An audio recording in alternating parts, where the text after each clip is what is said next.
Estimados amigos, muy buenos días.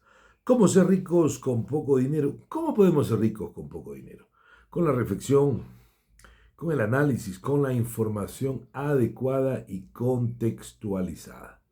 A más de todos los valores éticos que podamos añadirles, como ama al prójimo como a ti mismo.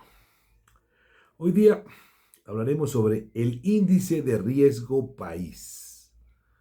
Generalmente, cuando tengo la oportunidad de observar, de mirar algunos instantes de la prensa en general latinoamericana, con honrosas excepciones, los datos que se nos dan son datos descontextualizados.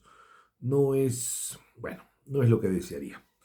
Así que el índice de riesgo país es un indicador que mide la probabilidad de que un país incumpla sus obligaciones de pago de deuda externa, es decir, que sea moroso. En otras palabras, refleja la confianza de los inversionistas en la capacidad de un país para pagar sus deudas. ¿Cómo se mide? El índice más utilizado es el EMBIG, Emerging Markets Bond Index Global, calculado por JP Morgan, la empresa.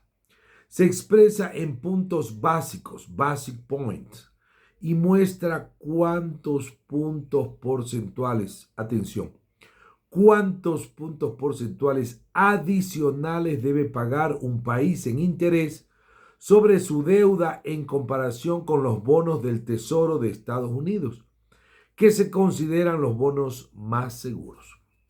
Por ejemplo, si el riesgo país de Argentina es 2.500 puntos básicos, índice riesgo país, significa que su deuda se emite con una tasa de interés 25% mayor que la de Estados Unidos, 2.500. Los dos primeros números son 2 y 5, 25%. Si el de Brasil es de 300, su deuda tiene una prima de un solo dígito, 3% sobre los bonos estadounidenses. Factores que influyen en el riesgo país: estabilidad económica, inflación, crecimiento del Producto Interno Bruto, nivel de reservas internacionales, situación política, crisis institucionales, estabilidad gubernamental, capacidad de pago, niveles de deuda, ingresos fiscales, historial de pago, factores externos como las condiciones del mercado global, tasas de interés en Estados Unidos, obviamente también. Un riesgo país alto desincentiva la inversión extranjera y encarece el financiamiento para el país, afectando su crecimiento económico. El riesgo país de Ecuador, ahora vámonos a nuestro terruño, ha experimentado fluctuaciones significativas en los últimos meses, influenciado por factores políticos y económicos. Evolución reciente del riesgo país en Ecuador. 6 de febrero del año 2025. El riesgo país alcanzó un mínimo de 901 puntos, el nivel más bajo en más de 2 años. 901 puntos. Esto implica qué porcentaje de interés debemos pagar en deuda en relación al interés que producen los bonos del Estado norteamericano. Pues 9%, porque eran 901, el primer dígito, 9%. 9 de febrero de 2025, tras la primera vuelta electoral, donde ningún candidato obtuvo la mayoría necesaria, el riesgo país aumentó 259 puntos, situándote en 1.162 puntos. Es decir, que teníamos, si nos endeudábamos en ese momento, que pagar ya no 9% más de la tasa de interés norteamericana, sino 11%, porque es 1.162. 10 de marzo del 2025, el índice alcanzó 1.561 puntos, 15% más, el nivel más alto de 2025 hasta esta fecha. 13 de marzo del 2025, el riesgo país se ubicó en 1.497 puntos, es decir, que ahora, si nos endeudáramos en este momento, tendríamos que pagar internacionalmente 14% más que el interés que como referencia se utiliza, que es el que del sistema de los bonos del Tesoro norteamericano. Bueno, factores que han influido en el aumento del riesgo país: incertidumbre política, La falta de un ganador claro en la primera vuelta electoral y la consecuente expectativa de una segunda vuelta han generado incertidumbre entre los inversionistas. Propuestas económicas controvertidas, anuncios como la propuesta de reducir el impuesto al valor agregado, IVA, del 15 al 12%, han sido percibidos como riesgos fiscales, incrementando el riesgo país en 71 puntos tras su divulgación.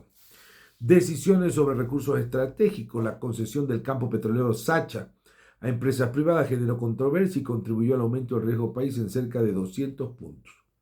Implicaciones de un riesgo país elevado. ¿Qué es lo que pasa con esto? Un incremento en el riesgo país indica una mayor percepción de riesgo por parte de los inversionistas internacionales, lo que puede traducirse en mayor costo de financiamiento. El país deberá ofrecer tasas de interés más altas para atraer inversionistas, encareciendo el servicio de la deuda. Simplemente pagamos más dinero, más interés por los préstamos que necesitamos. Desincentivo a la inversión extranjera, la percepción de inestabilidad puede ahuyentar potenciales inversiones, afectando el crecimiento económico y la generación de empleo.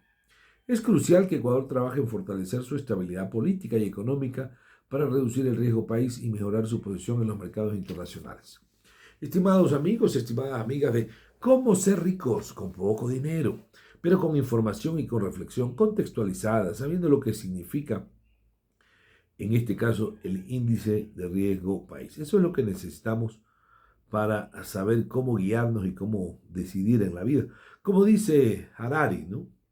Estamos en un mundo que ha logrado dividir el átomo, pero que no logra vivir en base a la realidad, que seguimos enredados en imágenes falsas y en desconocimiento, si se lo puedo decir de esta manera. Estimados amigos, estimados compatriotas, no es las deudas, los bonos, la incertidumbre, el conflicto, lo que nos va a salir adelante. Necesitamos no solo un gobierno responsable, sino un pueblo también capaz de merecerlo. Más trabajo, menos préstamos, menos angustias, menos irresponsabilidades. Necesitamos que cada ciudadano no solamente haga una meditación profunda y una reflexión de su alma al momento del voto, sino en cada instante de su vida, para que no nos ahoguemos en los riesgos países que no son otra cosa que índices que demuestran nuestra inestabilidad, nuestra incertidumbre y nuestra falta de lógica económica y de responsabilidad moral y espiritual. Estimados amigos, Cómo ser rico con poco dinero. Muchas gracias.